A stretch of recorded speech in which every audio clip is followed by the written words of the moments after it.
Development plan, Mr. Eccleberry, comments? Yes, Madam Chair, members of the board, this is really the final draft of the economic development plan that's been transmitted to you before.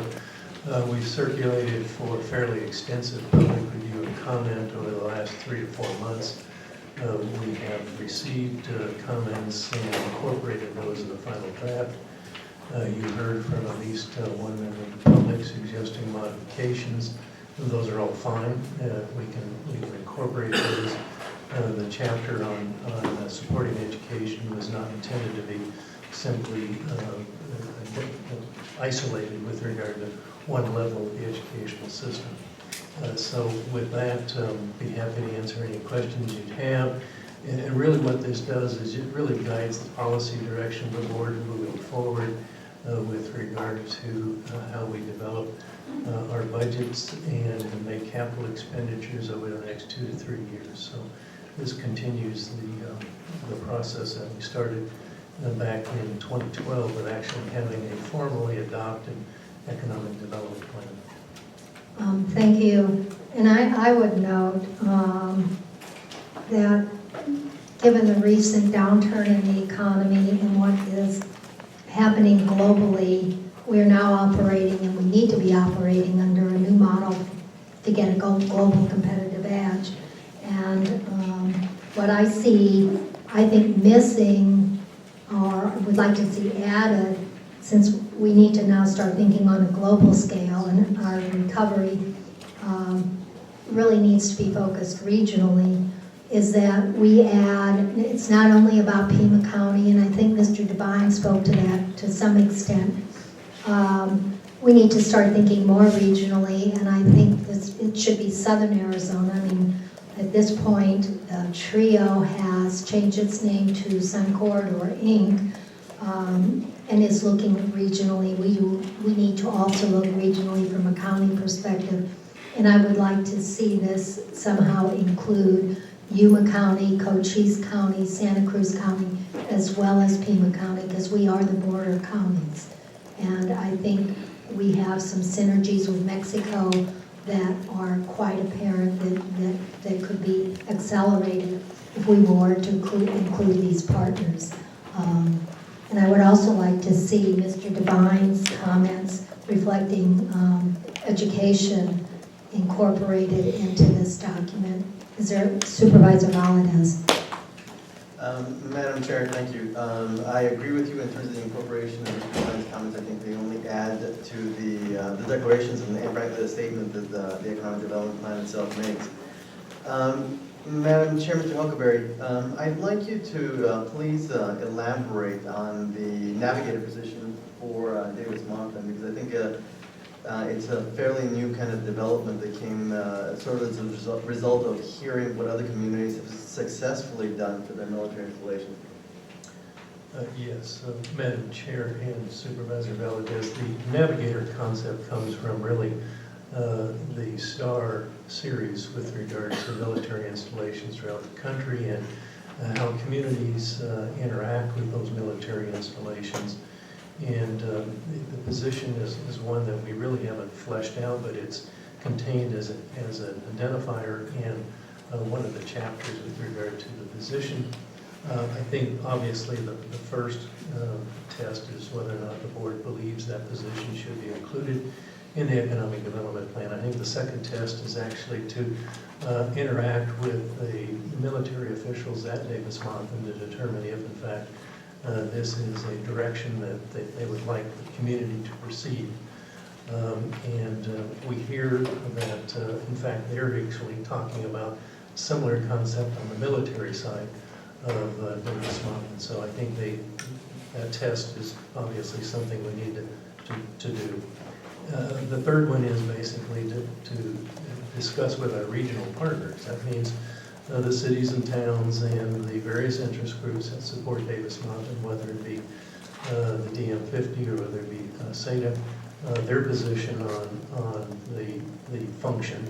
And if we then pass all of those tests, then I think the next is to come back to this board, obviously, and determine how best to activate the navigator, whether it's a county employee, whether it's someone that's shared With the region, I don't think we know, but at least it's the concept of having a single point of contact at a relatively high level with regard to the active military installations, first in Pima County and then second within southern Arizona. Right, Madam Chair, Mr. Huckleberry, and that was, I'm glad to hear that you made the third point, because I think a big part of the success of having a navigator position is going to be buy-in from our regional partners, including the cities and towns. So I was very glad to hear that's certainly part of it, and we'll look forward to seeing the next steps as well. Thank you, Madam Chair. Thank you. Any other? Supervisor Elias? Yes, I agree that Mr. Devine's comments are important to incorporate into this document and in the manner that they fit most appropriate. And I'm not quite sure what that is right now, so hopefully we can come up with a good one. But I think a couple of things are very important in that. Number one, he spoke specifically, and I think we should address specifically public school funding, because that is absolutely the critical place where all our kids end up going to school. Well, not all, but 90% of our kids go to public schools, and we need to keep that in focus. The other thing we should also mention, and there's already a substantial section that deals with the University of Arizona, but I think we need to talk about university funding as a land-grant institution and how important it is to our economy, and make sure that that is included in those discussions about funding from the state as well, because it's critical that our university be funded adequately so that our students can still go there. Because it's getting harder and harder and harder for our kids to afford to go there. And I think that while we're at it, we better include the issue of community colleges, as they were zeroed out by our great friends up there in Phoenix this year. So all of those issues are absolutely critical, because I'll tell you one thing, those kids at community college are my absolute rock stars. They have so many barriers in front of them, and they are great because they still believe in themselves, and they still believe that they have a shot at becoming successful in this country. So I think it's critical that we stand up for them and their funding as well. So public education, universities, and community colleges. The other thing I wanted to mention about this is that I've talked to a lot of business folks in District 5 about this specific plan. They support it very much. They see it as a good roadmap for all of us, finding at least some ideas about how we can work together to improve economic changes as they come towards us. The other sector, I think, that has spoken up loudly in regards to the economic development plan that Mr. Huckleberry's put together here is the nonprofit sector. And they have supported it completely too, because they talk about workforce development and bringing jobs and bringing better ways of living and housing and all those critical issues that the IRS recognizes as charitable missions as being absolutely crucial to the health of a community. So I think it's important that we know that our business community in District 5, as well as a lot of the nonprofits that serve the people in District 5, support this plan. I think it's absolutely critical for us. Some of the stuff about I-11 I'm not so hot about, but I think those are all community conversations that we have to have. And we also have to recognize that not everything in this document is going to be everything to everyone here.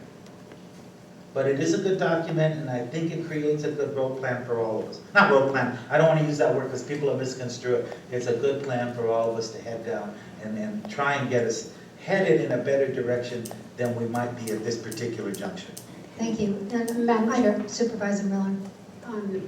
I'd just like to make a few comments that differ from others here. What this plan is built around is bond debt. And bond debt is the largest portion of this economic development plan. It's public investment is the main driver of this economic development plan, and it's contingent upon these bond propositions passing in the fall.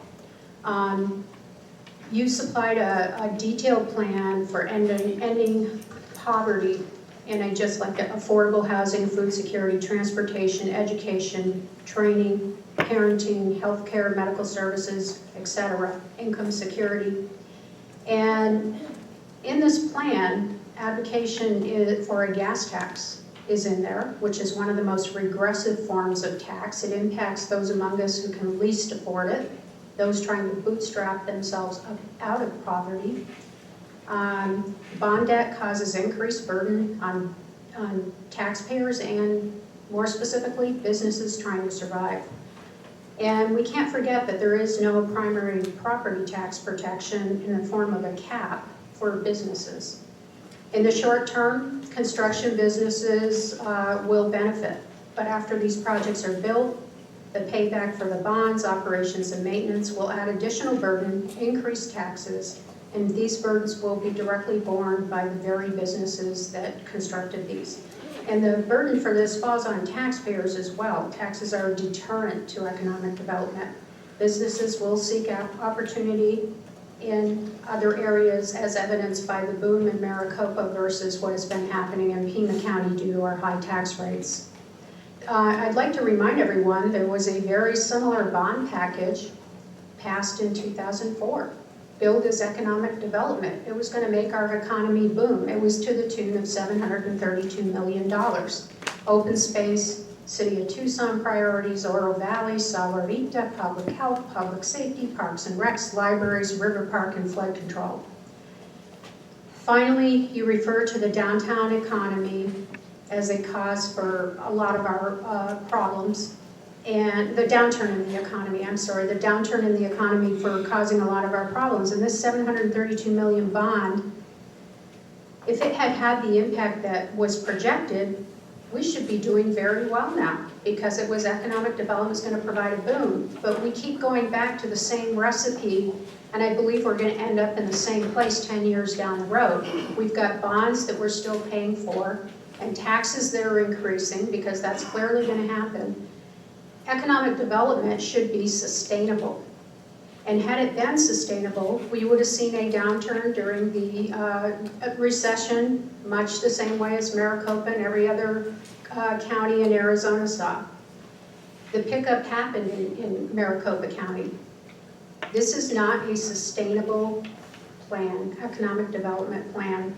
This is not a plan for economic development. This is a plan for economic suicide, and I firmly believe that we are going to put such a burden on the taxpayers in this community that we're not going to be able to move forward. And I think we all know that taxes are a direct deterrent to economic development. Thank you. Madam Chair? Supervisor Valdez and Supervisor Elias. Madam Chair, thank you.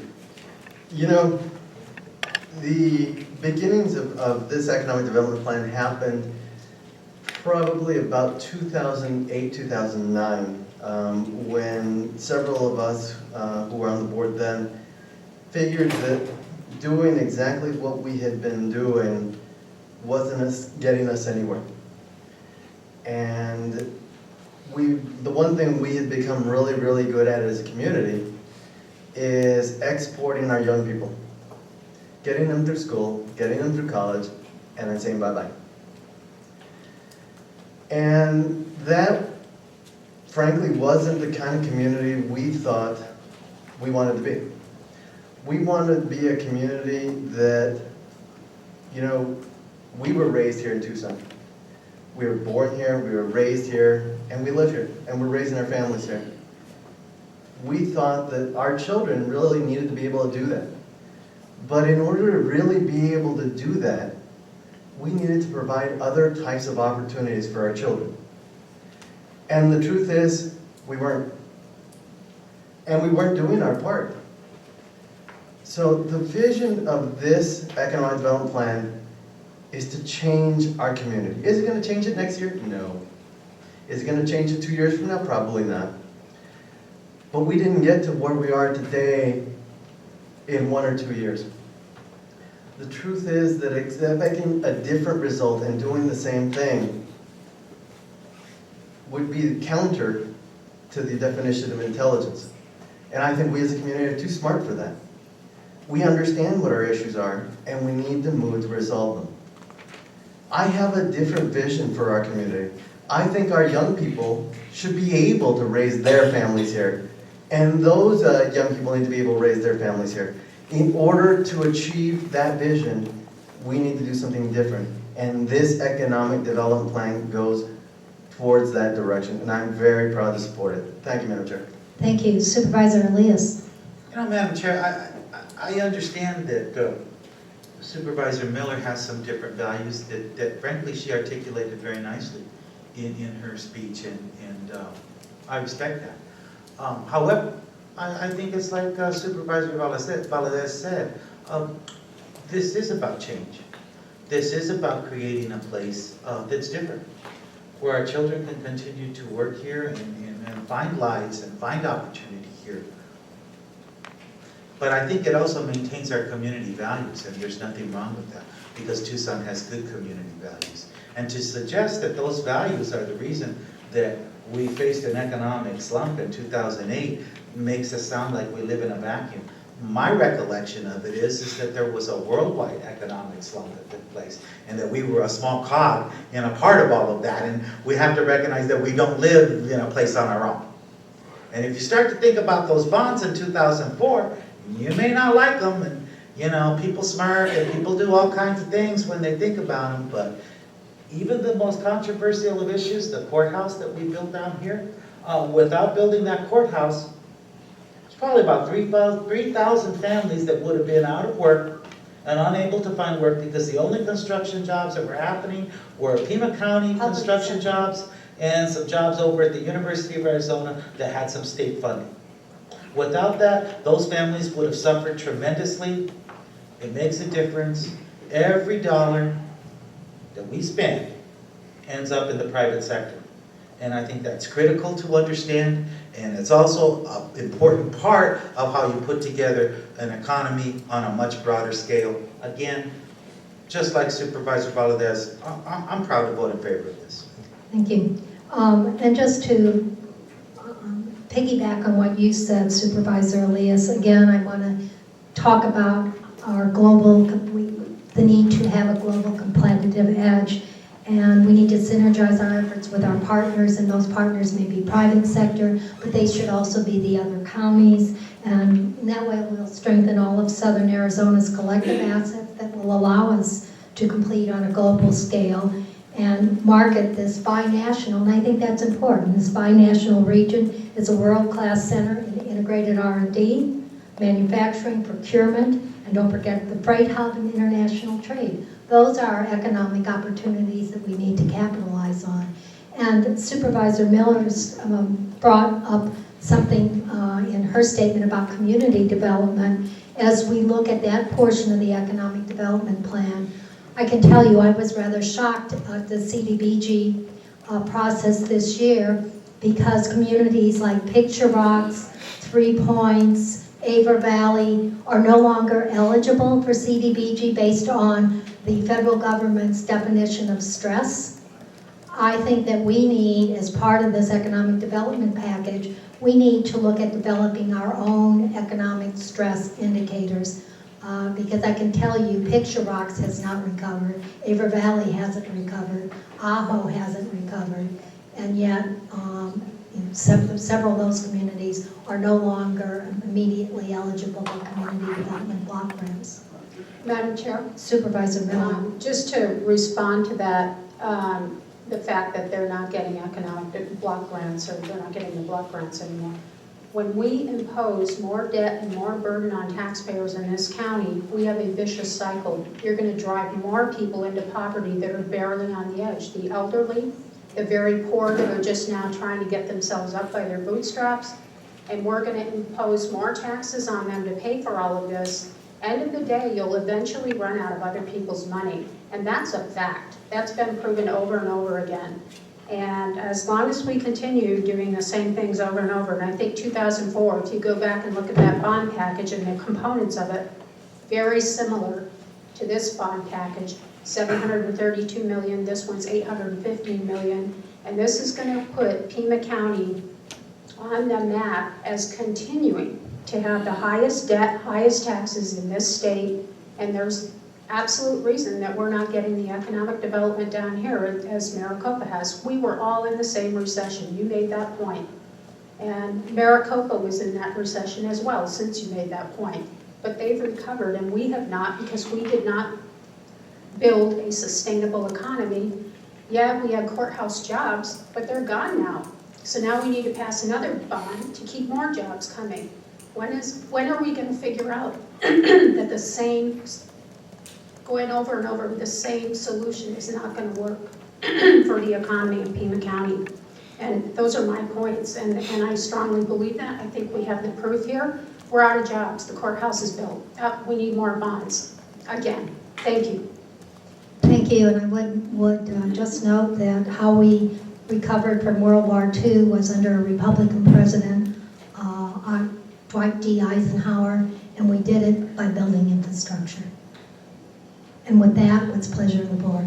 Roll call, please, on a motion to approve the Pima County Economic Development Plan 2015 through 2017, item 12 on today's agenda. With the caveat that we With the stress- amendments regarding education, public education for K through 12, community college, and university funding as well. and stress and And talk about redefining looking stress. at developing our own stress and factors. then moving it just beyond Pima County to include the other 4 counties as partners. That's fine with me too, yes. Is there a second? Madam Chair, Supervisor? I'll second the motion, and I want to support those that come with the business community and the other areas of our economic development team. I believe that not only this plan, but future bonding is directly important to the future lifeblood of our community. So I support it proudly, and I'm glad to be here. Thank you. Thank you. Roll call, please. Supervisor Carroll. Supervisor Elias. Aye. Supervisor Miller. No. Supervisor Valadez. Aye. Chair Bruns. Aye. Motion carries. Moving on to